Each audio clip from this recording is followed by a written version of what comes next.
जम्मू के कठुआ में विपक्ष पर जमकर बरसे पीएम मोदी। कहा, देश में कुछ लोग मोदी के विरोध में इतने डूब गए हैं कि उनको राष्ट्रवाद गाली नजर आने लगा है।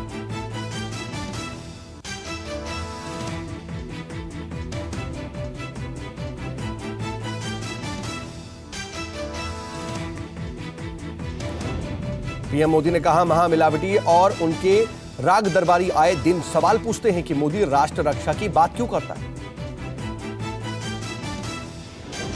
कांग्रेस पर पीएम मोदी का निशाना। कहा, सर्जिकल स्ट्राइक और एयर स्ट्राइक का नाम सुनते ही घबरा जाती है कांग्रेस। कांग्रेस ने सेना के पराक्रम को कम करके आंका। पहले चरण में बंपर वोटिंग को लेकर के पीएम मोदी ने कहा, भारी संख्या में मतदान कर आतंकियों को, उनके आकाओं को, पाक परस्त, अवसरवादी और निराशा में डूबे महामिलावटी को अपने कड़ा झटका दे दिया। इससे पहले पीएम मोदी ने रैली में बाबा साहेब भीमराव अंबेडकर को याद करके श्रद्धांजलि दी। लोगों से अंबेडकर अमर रहे के नारे लगवाए।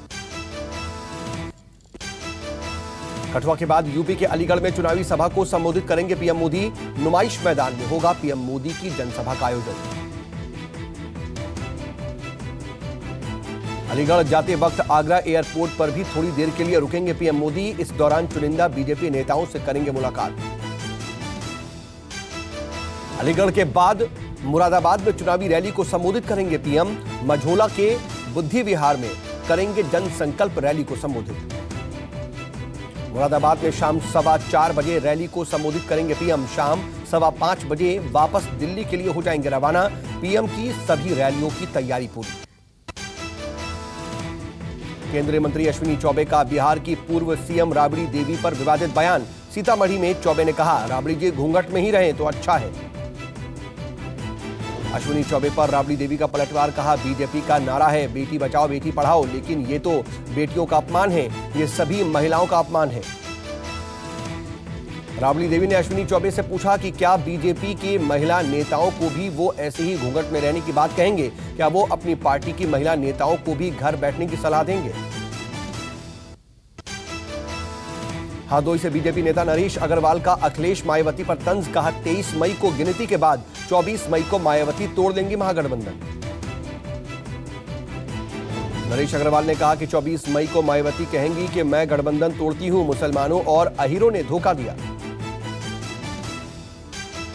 अखिलेश यादव पर भी नरेश अग्रवाल का विवादित बयान। कहा, चुनाव नतीजे आने के बाद चौराहे पर घूमता और दौड़ता नजर आएगा अखिलेश। सपा अध्यक्ष अखिलेश यादव ने बीजेपी पर साधा निशाना। लखनऊ में आयोजित एक कार्यक्रम में कहा, बीजेपी कहती है कि उनकी वजह से देश सुरक्षित है, लेकिन हम कहते हैं कि देश हमारे बहादुर जवानों की वजह से सुरक्षित है।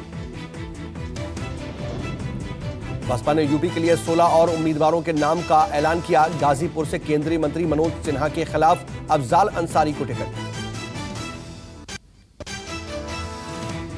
रामपुर से सपा उम्मीदवार आजम खान ने एक जनसभा में फिर लगवाए बजरंग अली के नारे। कहा, बजरंग अली तोड़ दो दुश्मन की नली और ले लो बीजेपी की बली।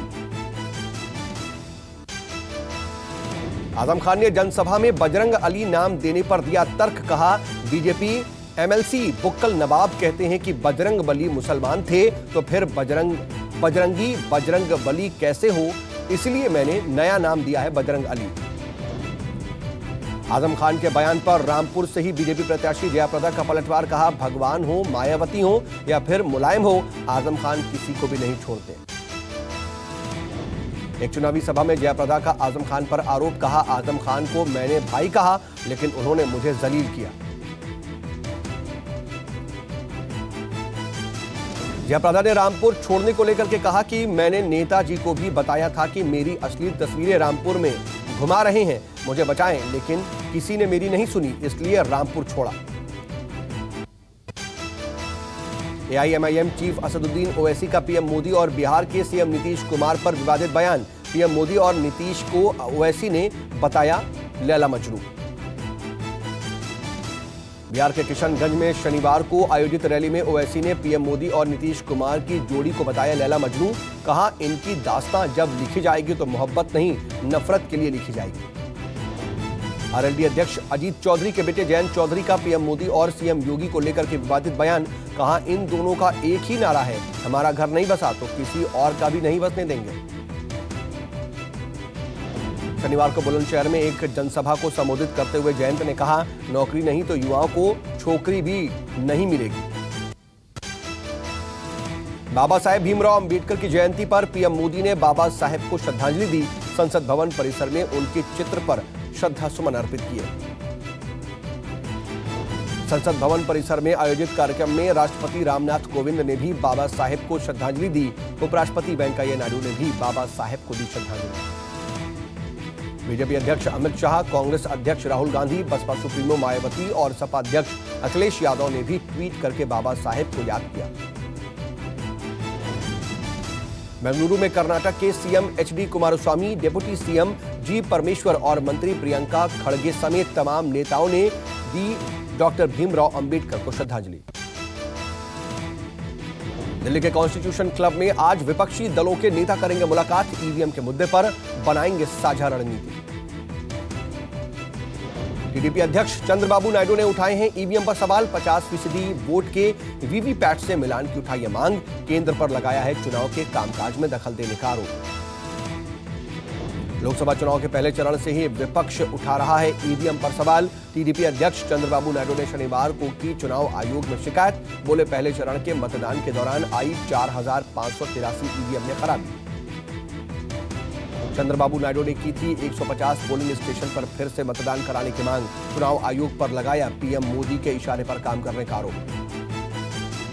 बसपा सुप्रीमो मायावती ने भी उठाए थे ईवीएम पर सवाल। ट्वीट कर बीजेपी पर लगाया था ईवीएम में धांधली और पुलिस प्रशासन के गलत इस्तेमाल का आरोप। पश्चिम बंगाल के मिदनापुर में बीजेपी नेता दिलीप घोष ने शस्त्र पूजा कर निकाली रामनवमी की शोभा यात्रा। हाथों में तलवार, गदा और भाला लेकर सड़क पर उतरे बीजेपी कार्यकर्ता। शोभा यात्रा के दौरान लठबाजी भी करते दिखाई दिए बीजेपी नेता दिलीप घोष। यात्रा के दौरान सुनाई दिए हम सब एक हैं के नारे। कांग्रेस ने जारी की लोकसभा उम्मीदवारों की नई लिस्ट। 18 नए उम्मीदवारों के नाम का किया ऐलान। कांग्रेस ने रोहतक से पूर्व सीएम भूपेंद्र सिंह हुड्डा के बेटे और सिटिंग एमपी दीपेंद्र सिंह हुड्डा को दिया टिकट। पूर्व केंद्रीय मंत्री कुमारी शैलजा को अंबाला से बनाया गया उम्मीदवार। हरियाणा से ही अशोक तंवर को पार्टी ने बनाया सिरसा से उम्मीदवार। श्रुति चौधरी को भी भिवाड़ी महेंद्रगढ़ सीट से टिकट। कांग्रेस की नई लिस्ट में हरियाणा के 6, मध्य प्रदेश के 3 और उत्तर प्रदेश के 9 उम्मीदवारों के नाम शामिल। हाल ही में कांग्रेस में शामिल हुए राहुल गांधी के लिए प्रियंका गांधी अमेठी के साथ साथ वायनाड में भी करेंगी चुनावी प्रचार। 20 और 21 अप्रैल को वायनाड के दौरे पर रहेंगी प्रियंका। वायनाड में चुनावी जनसभा को संबोधित करेंगे प्रियंका गांधी। लोगों से भी करेंगे मुलाकात। कई जगहों पर नुक्कड़ सभाओं का भी कार्यक्रम। नेशनल कॉन्फ्रेंस के नेता फारूक अब्दुल्ला ने फिर उठाए पुलवामा हमले पर सवाल। पूछा, खुफिया अलर्ट के बावजूद क्यों नहीं रोकी गई आरडीएक्स से भरी कार। बोले, होनी चाहिए मामले की गहनता से जांच। फिर उमर अब्दुल्ला का पत्थरबाजों के लिए प्रेम। ट्वीट करके कहा, सरकार बनी तो हटाएंगे पत्थरबाजों के खिलाफ दर्ज केस। उमर अब्दुल्ला ने लिखा कि अगर उनकी सरकार बनती है तो वो पीएसए यानी कि पब्लिक सेफ्टी एक्ट लागू करेंगे और पत्थरबाजों के खिलाफ दर्ज मामलों को वापस ले लेंगे।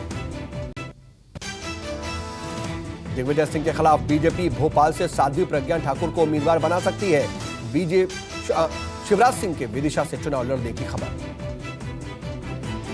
मुंबई में ट्रांसजेंडर उम्मीदवारों ने चुनावी अभियान का किया आगाज। स्नेहा काले नाम के ट्रांसजेंडर उम्मीदवार नॉर्थ मुंबई और जतिन महाराज नाम के ट्रांसजेंडर उम्मीदवार मुंबई नॉर्थ ईस्ट से चुनाव लड़ रहे हैं।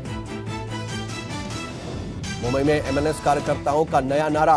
राज ठाकरे की पार्टी ने लोकसभा चुनाव के लिए कांग्रेस एमएनएस गठबंधन की विजय हो का नारा दिया। छत्तीसगढ़ के सीएम भूपेश बघेल ने ट्विटर पर अपने नाम के आगे लिखा, छोटा आदमी। अब छोटा आदमी भूपेश बघेल के नाम से ट्विटर पर जाने जाएंगे। भूपेश बघेल ने ट्वीट करके दी जानकारी। लिखा, अगर किसानों को फायदा और आदिवासियों को इंसाफ दिलाना छोटे मन की छोटी हरकत है तो उन्हें छोटापन मंजूर है। केंद्रीय मंत्री मेनका गांधी ने मुसलमानों पर दिया विवादित बयान। टीवी पर चलने के बाद आईटी सेल वालों पर भी उतारा गुस्सा। कहा, मैंने जो कहा वो बिल्कुल अलग था।